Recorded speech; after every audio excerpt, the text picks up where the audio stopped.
Echo at isama nyo na rin ang inyong game ID at pati na rin server ID para alam namin kung saan ipapadala dahil magsisimula na ang Game 1 of this Best of 3 series. Sa unang serye natin ay nakakita tayo ng all 3 games. Ang tanong, ganun din ba ang ating makikita for this series? Last time na nagkita sila, nag-3 games din Ay, oo nga. Diba? Ibibitin pa ba tayo? Nasa huling araw na tayo ng regular season. Hindi malabo. Pero unang pagsubok, especially for Echo, ay talagang respetuhin ang early game capabilities right now. Hindi lang ng AP Bren as a team, pero ng kanilang lineup mismo. Kasi laning pa lang dito sa Harith. Pwede na talagang tayo maka-expect ng medyo agresibong laning. Oo, ayun yung parang kada per skill, humahapdi talaga. Overall, looks like normal naman ang ating takbo ng laning phase. At dahil nga nabanggit mo na medyo mahapdi ang level 1 ng Harith, ay sinamahan agad ni JP si Benny Cutie doon sa baba. So parang iba muna yung naging pattern kasi ba dati parang pagka Arlot manggugulo ka na agad. Kaya din pala si Ogwen, sumama na rin muna doon sa may gold lane. Oo, ang bilis lang din niya. Why walk kapag di ba, kailangan niya siyang makita or masamahan ng ibang mga teammates niya doon sa ibang mga lugar ng mapa? Kasi yung mga nakikitang dots nga dyan na kulay blue-green ay mga nalilipatan lang din naman niya. Tapos pinaba rin yung cooldown ng skill na yun. So mas pwede nating expect na makulit yung chip na to. Oo, hindi kayo namamalikpata. Kanina si Ogwen nandun sa may bottom lane, nasa top lane na siya ngayon. Opo. Kaya naman wala ding casualty dun sa moment na yon. Ganyan talaga kalupit ang isang passive ng chip. Level 4 na si Kyle TZ at saktong-sakto dahil lalabas na rin ang unang pagong ng larong ito. Isang minuto pa lang naman ang nakakalipas pero mukhang nagkakaroon na nga ng meet-up dito sa XP lane para makakuha ng level 4. Ibang version naman to ng eyeball pero napaka-ingat nung dalawang teams din natin kung tutuusin sa kung ano man ang kanilang nagiging rotations. May nakita naman tayong attempt earlier though doon sa top lane. Talagang may gustong mangyari pero speaking of mangyari sa bot yata mangyayari. Nangalahati agad yung buhay dito ni Super Marco and JP ay magdadash doon. Pero wala pa rin na ditong makukuha ang ating mga players. More on the safe side na lang muna. But the top lane una nag-level 4, si 4D. Mukhang level 4 na nga si 4D Turtle. Sino makakuha nito? Mukhang retry secured para kay Kyle TC pero kinain na ni Carl. Ito na parang malasumo ang ating nakikita. Pero si Few ang makakakuha ng kill na yun habang sa may bottom lane. Super Marco makakakuha ng kill. Flicker out para kay JP. TP out ba to? Talagang tumitipi lang sila. TP out naman pero mukhang makakancel ang kanyang pag-TP with the first kill coming in from Super Marco. AP Bren ngayon nakakalamang ng almost 1,000 at mukhang makakaplato pa nga si Super Marco. All around the map ang naipapakita sa ating advantage dito ng AP Bren. Earlier, nakita naman natin yung rotations ng Echo. Talagang tinututukan somehow yung bottom lane kasi nga naman respecting the capabilities of Super Marco. Pero even yung Turtle na retry battle, to think na na-secure yun dito ni Cartesi. Kaya parang ang tapang na lang nila ngayon. Mukhang hanggang sa buffs ngayon na itong si Cartesi ay manggugulo na sila Kyle. Nandiyan na nga final slash pero mukhang tatama lamang kay Kyle TC. Sino nakakuha ng purple na yun? O, nag-aagawan yata dito yung mga players na nakakuha Sanji!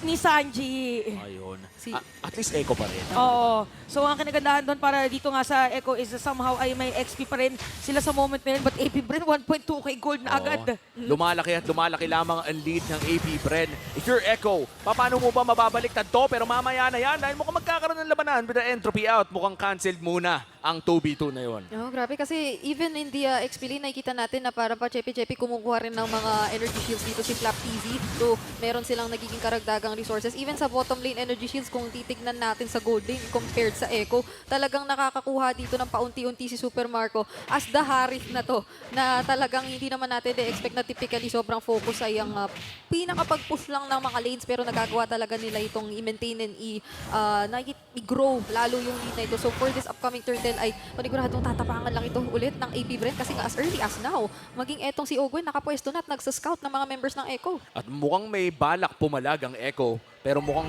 magbabuff pala muna doon si Carl TZ. This might just be a gift call. Pero Super Marco ngayon makakaiwas sa attempt ni JP. Still, a brewing turtle fight.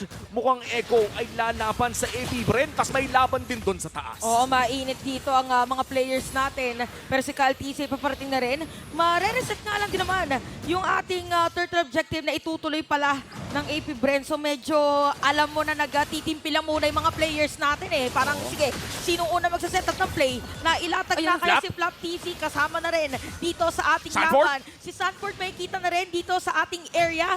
Pero grabe no. Wow! Wow! 5 minutes pa lang ay parang may Lord Dance na tayo, pero mukhang si Kyle TZ ay kinain na. Kaya naman siya ay mawawala dito naman sa kabay ni Pew habang yung turtle ay itutuloy ng AP Bren. Successfully makukuha nila habang si Ogwen pala at saka si Flap TZ nakapwesto agad dun sa buff ni Carl TZ. Kaya naman 2,000 na halos ang lamang ng AP Bren, pero si Sanji muli ang makakakuha. Final slash sa isa, tapos may petri pa ni 4D. Grabe yung palitan at bitawan ng mga skills pero walang casualty na makukuha dito ang Echo. Pero masakit na yung mga Star Shatter naman dito ni Sanji. Parang nakadalawang purple buff na tong si Sanji throughout the game eh. Nakakakuha rin siya kahit papaano ng pera. Pero lamang din ang AP Bren talaga overall, even yun dun sa lang sa mga nagiging katapat nila.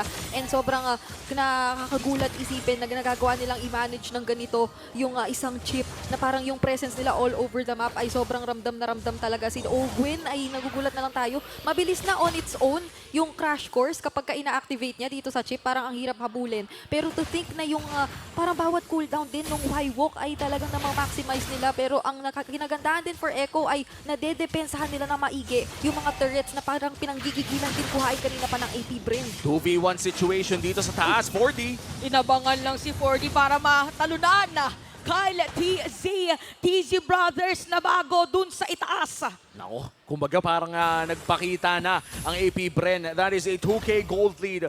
4-0 ang ating kill score. At Echo naghahanap pa rin ng kanilang pinakaunang kill at pinakaunang objective.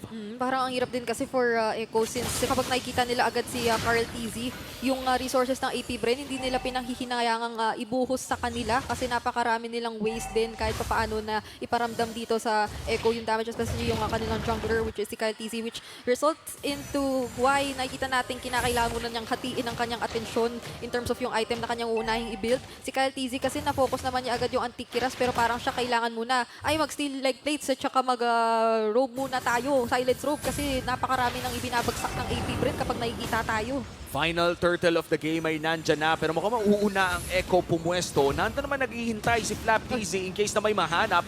Pero mukhang Ogwen with the play once again at nag-drive-by lang. Mukhang turtle controlled by AP Bren agad-agad. Tsaka nung moment na napilitan pa mag-flicker, merong final slash para kay JP. Astral Echo for the backup.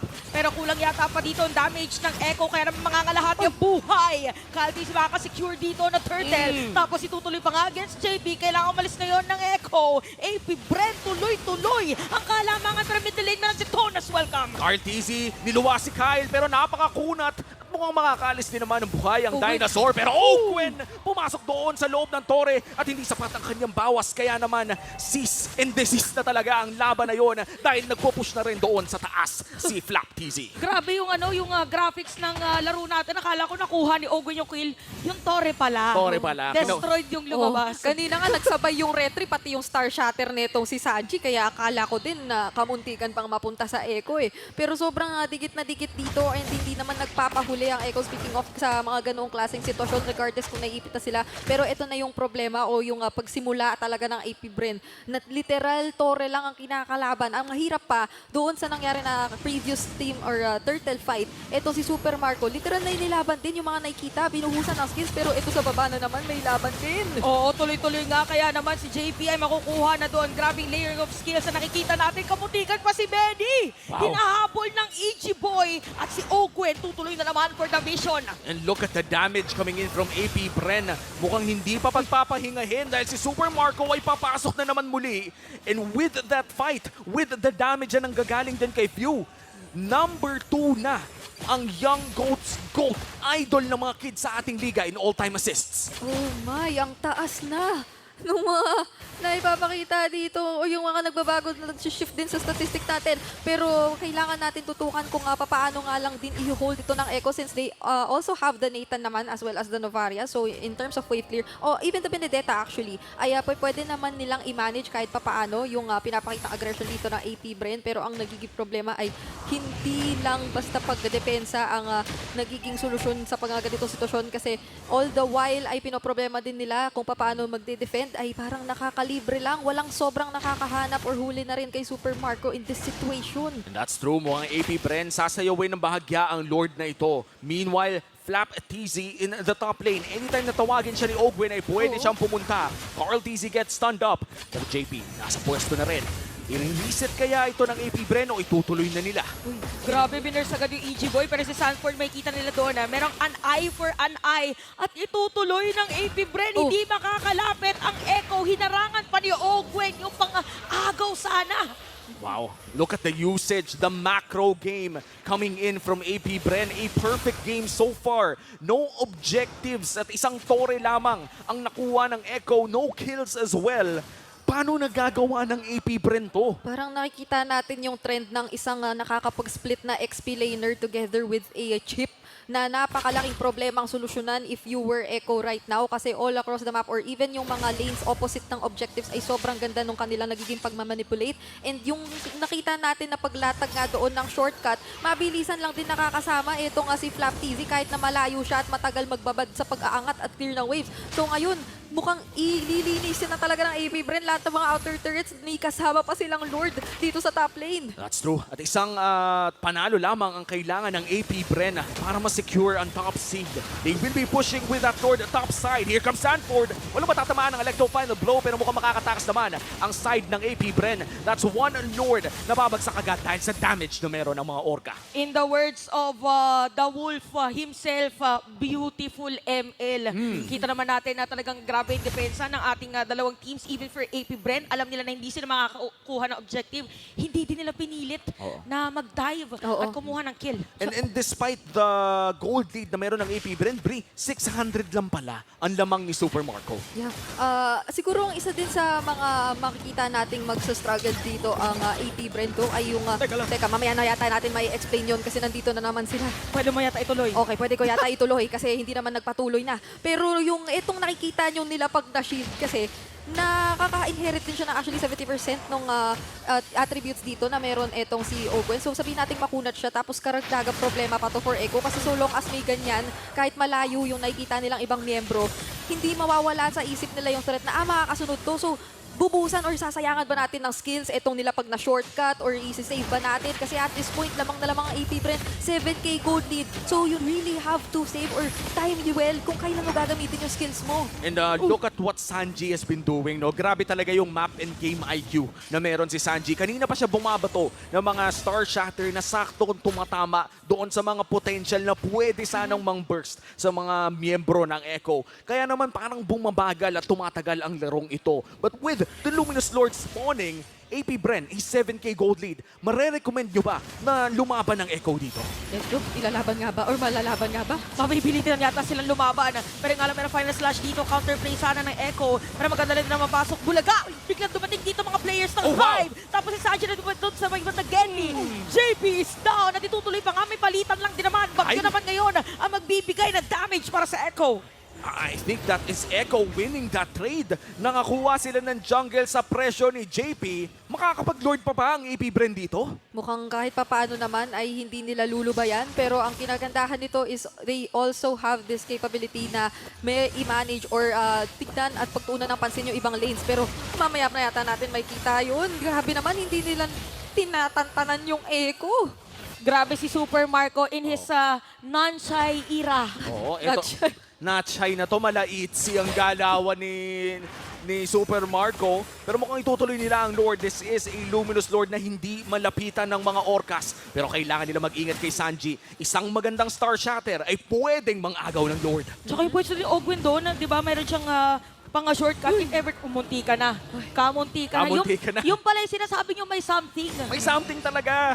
At kung titignan mo pa nga ang mga galawan dito ng Echo ay kahit malaki ang lamang ng AP Bren, talagang parang bumabagal ang agos ng tubig. Oo, hindi nila sobrang hinahayaan na magtuloy-tuloy itong nagiging dominance or nilalaro talaga na early to mid stages of the game ng AP Bren. Though, I feel palapit na rin tayo sa 15-minute mark. So, ito na rin yung magiging masayang oras for Echo kasi unti-unti na rin nilang na make sure na magiging online na si Benny Cutie in a way so long as mabigay at ma-provide nila yung space. And so long as nasa ilalim naman sila ng torre or hindi naman sila masyadong lumalabas, ay mapapataas din yung chances na hindi masyadong maaabot ito or mababackline ng AP Bren.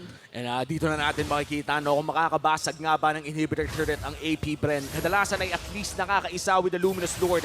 Pero mukhang makakaabot nga doon sa top. That's one inhibitor turret down. Two-man knock-up mula sa AP Bren. At mukhang si EG Boy naman ang sunod susunod na tutunawin ng mga Orca. Grabe yung control na ginagawa din dito ng AP Brenna para mag-aantay sila ng magandang set of play. Even for Echo, ay magandang depensa rin pero bumigay nga yung Torre dito sa may bandang gitna.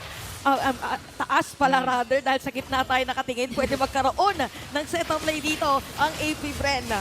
Kung hindi na nila itutuloy pa, that's mission successful para sa AP Bren. Makakuha ng isang inhibitor turret at successful din naman sa Echo. Dahil habang tumatagal ang laban na to ay alam naman na natin kapag Nathan ang usapan, Oo nga the pala. longer the better. Oh, yung ngayon kasi kailangan din yata kompleto pa sila or hindi sila masyadong maghiwa-hiwalay. Napaka-crucial na nandito even si Sanford present para dito sa mga possible upcoming team fights. Pero isa rin siya sa mga potentially makikipag or pwedeng makipagsabayan doon sa mga split or pag-manage nga ng waves later on kung ma-prolong man ito ng Echo at makahanap din ng opening bumawi. But the problem is ang ingat din kasi ng AP Bren talaga. Parang hindi nila basta-basta ibibigay yung ganung opening kaso si Kyle. Oh, actually Carl TC burning the ultimate as well. Mukhang napilitan mag-detone as welcome para makaalis sa laban na yon. The retribution coming in from Kyle TC ay nagamit na rin. At tuloy-tuloy lang ang pag-push nila by mid lane. Merong Astral Echo coming in from Sanji. Tapos may badag si Sanford ay papasok Marco! na rin. Pero yung alas si JP, kamunti ka na makuha si Sanford. Ay! Nabangga pa nga ni Kyle TC!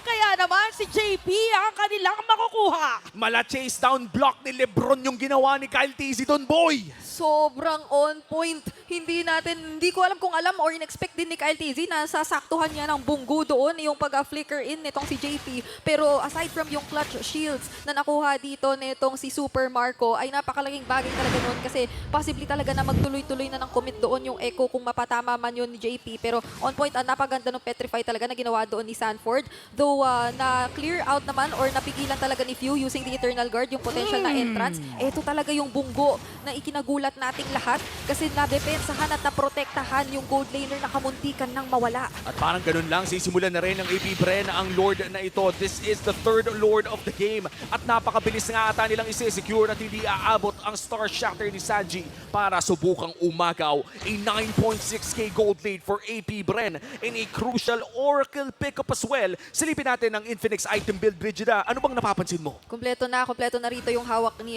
Benny QT na items din on this Nathan. So magiging very reliable na yung wave clear as well as yung lightning truncheon din naman ay hawak-hawak na rin dito ni Sanji. So gradually yung damage output niya ay mararanasan na natin since Novaria in itself ay isang scaling din naman na mid laner. So meron silang increased capability na depensahan itong mga upcoming waves pero pinagsabay-sabay na kasi this time ng AP Bren yung mga paparating nila na waves. Ito na nga, magpo-push na sila sa mid lane. Biglang pinasok na agad! At nakabang pa nga dito si Kyle TC, pero yung Lord nandun sa may top lane. Na Tori muna kanilang gustong gawin. Grabing disiplina ng AP Bren. Wow. Echo ngayon ay kailangan talagang dumepensa dahil sira na lahat ng mga inhibitor turret.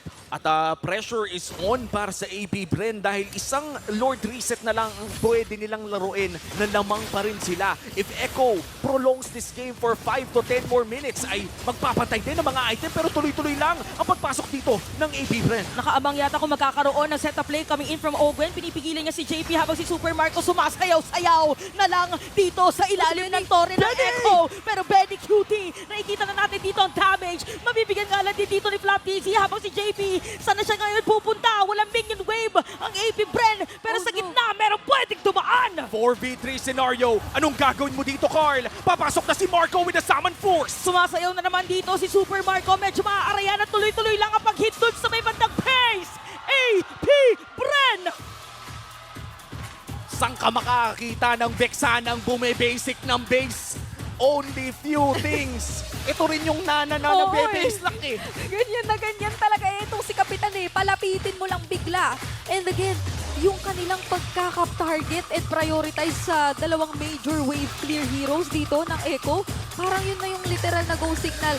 Okay, sabi nyo pala, delikado na kami sa next objective. So, minake sure na nila at that point, taking out etong si Benny Cutie as well as si Sanford on the Benedetta. At